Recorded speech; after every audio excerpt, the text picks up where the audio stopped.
Fir'aun yang bisa dikenal dengan nama Raja Ramses II hidup di zaman Nabi Musa SAW.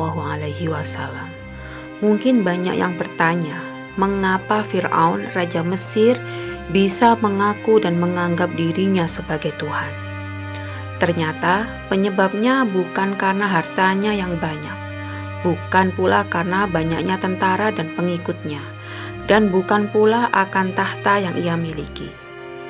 Pada lazimnya, sebuah umur manusia rata-rata tidak sampai 80 tahun. Lantas, apa yang menjadikan Fir'aun ini bisa panjang umur? Fir'aun memang dikenal sebagai raja yang sombong dan zalim, dan menjadikan simbol dari kesombongan dan kedurhakaan terhadap kaumnya. Lalu, apa yang menyebabkan Fir'aun mengaku sebagai Tuhan?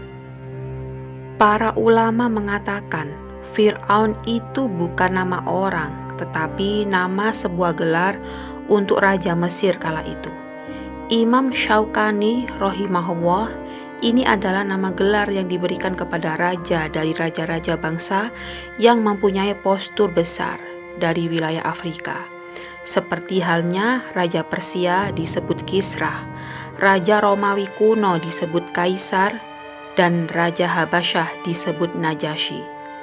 Sebagian ahli dalam sejarah mengaitkan Fir'aun ini dengan nama Ramses II karena ada yang beranggapan ciri dan bukti dari muminya ditemukan fosil hewan laut di tubuhnya. Sosok Fir'aun yang satu ini dikenal sebagai raja yang berani dan mengaku dirinya sebagai Tuhan. Ternyata sebabnya sebagaimana dijelaskan oleh sebagian para ulama adalah karena Fir'aun ini memiliki sesuatu yang tidak lazim dimiliki oleh penguasa lainnya, apalagi orang biasa. Yakni ia diberi karunia oleh Allah Subhanahu wa Ta'ala, atau diberi istidraj, tulul afiyah, atau hidup sekian lama tanpa pernah merasakan sakit. Tetapi dari kelebihan yang Allah sudah berikan, nyatanya amanah itu menjadikan Fir'aun menjadi besar dan durhaka. Fir'aun selama masa hidupnya yang begitu panjang selalu segar bugar tanpa pernah merasakan sakit, meski sekedar hanya pening atau masuk angin. Fisiknya selalu sehat dan ia selalu diberi amanah oleh Allah hidup selama 400 tahun. Selanjutnya, kelebihan yang ia miliki itu menjadikan dirinya merasa besar dan sombong. Atas spekulasi yang ia miliki, merasa bahwa Nabi saja umurnya tidak sampai 400 tahun.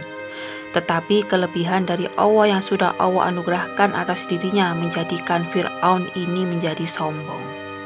Sosok Fir'aun ini dikenal sebagai raja yang berani mengaku dirinya sebagai Tuhan dan menjadi simbol kedurhakaan anak manusia.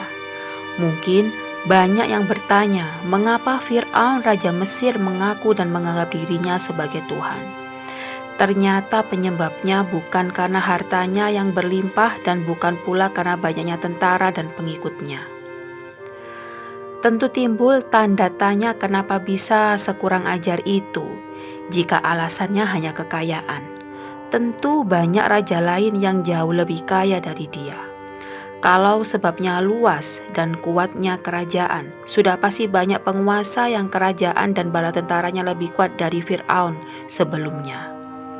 Andai saja semalam saja Fir'aun pernah mengalami rasa pusing atau panas, seperti halnya manusia biasa, ia akan disibukkan untuk mengurusi dirinya sehingga tidak akan berpikir untuk mendakwakan dirinya sebagai Tuhan. Dari hadis Imam Al-Ghazali rahimahullah mengatakan, sesungguhnya yang menyebabkan Fir'aun sampai berani mengatakan aku adalah Tuhan kalian yang maha tinggi. Hal ini disebabkan karena ia mengalami masa sehat dalam hidupnya yang begitu lama. Dia hidup selama 400 tahun dan tidak pernah merasakan sakit. Sekedar kepalanya pusing, badannya meriang dan bahkan tidak merasakan lelah. Karena itulah dia kemudian berani mengaku sebagai Tuhan. Semoga Allah melaknatnya. Seandainya saja Fir'aun merasakan sakit sedikit meski sehari saja, niscaya itu sudah cukup membuat ia merasa tidak punya apa-apa, sehingga ia tidak berani mengaku menjadi Tuhan. Menurut ilmuwan, dahulu di zaman Mesir kuno, ternyata sudah mempercayai sebuah ramuan-ramuan yang telah diramu oleh sebuah tabib, yang mungkin di zaman sekarang seperti dokter. Dahulu, terapi lintah pada zaman Mesir kuno sangatlah terkenal akan kemanjurannya dalam menyembuhkan berbagai macam penyakit. Dari sinilah ada yang beranggapan bahwa di masa Fir'aun juga telah menggunakan hal semacam ini. Alternatif lain di zaman Mesir kuno ternyata ginseng sudah hidup di zaman Romawi hingga zaman Mesir kala itu. Dahulu, ginseng ini diramu dengan tambahan berbagai macam zat tumbuhan yang tidak tahu detailnya seperti apa. Hingga banyak yang meyakini bahwa di zaman Fir'aun juga sering mengkonsumsi ginseng yang sudah diramu oleh sebuah tabib. Dan itu hanya spekulasi saja, tetapi mungkin bisa diyakini sedikit karena terapi lintah dan tanaman ginseng di zaman sebelum Masehi ternyata sudah ada. Dari sinilah kita bisa beranggapan kemungkinan yang menjadikan Fir'aun bisa bugar kala itu karena sering mengkonsumsi yang namanya ginseng. Maka lanjutnya pada abad ke-18 lintah juga sudah mulai digunakan untuk terapi kesehatan. Saat ini makhluk mungil ini telah diimpor berjuta-juta ton ke Eropa untuk terapi sebelum operasi jantung katanya. Sebuah narasumber seminar lain dari Dr. Husain Ahmad Bajri menambahkan terapi lintah sudah dikenal sejak zaman Hippocrates, filsuf Yunani. Secara medis, lintah memiliki antitrombos atau pengencer darah alami yang baik bagi kesehatan jantung. Perlu kalian tahu bahwa ginseng 50% kandungannya ternyata berkhasiat untuk menjaga stamina tubuh dan daya tahan tubuh. Wajar saja jika Fir'aun badannya selalu sehat, tetapi itu semua tidak mutlak yang harus kita wajib percayai akan hal itu. Sejak 2500 tahun sebelum Masehi, terapi lintah sudah dikenalkan oleh para bangsawan dan raja. Dan Fir'aun terbukti jadi sehat dan kuat, tak pernah sakit karena sering terapi lintah. Menurutnya juga, jantung adalah organ yang memiliki pengaruh paling besar terhadap kesehatan tubuh. Jantung adalah organ yang paling kerja keras selama 24 jam.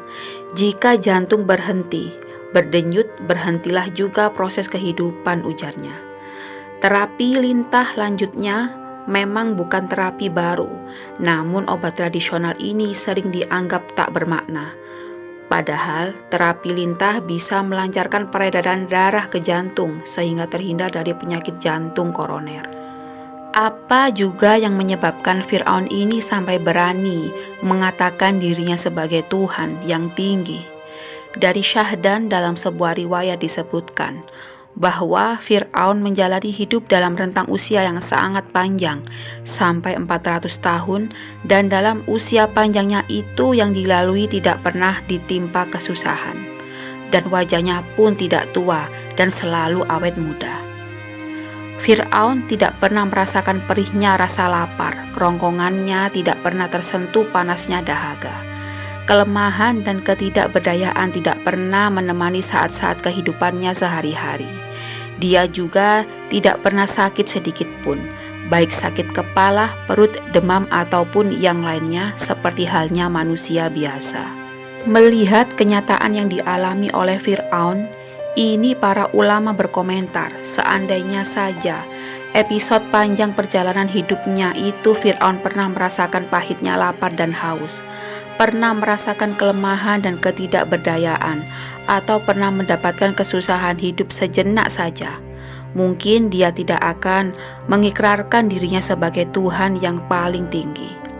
Setidaknya, kisah tentang puncak Fir'aun ini dapat kita jadikan dalil bahwa kebanyakan manusia yang tidak pernah mengalami perihnya lapar dan dahaga akan membuat mereka congkak dan angkuh.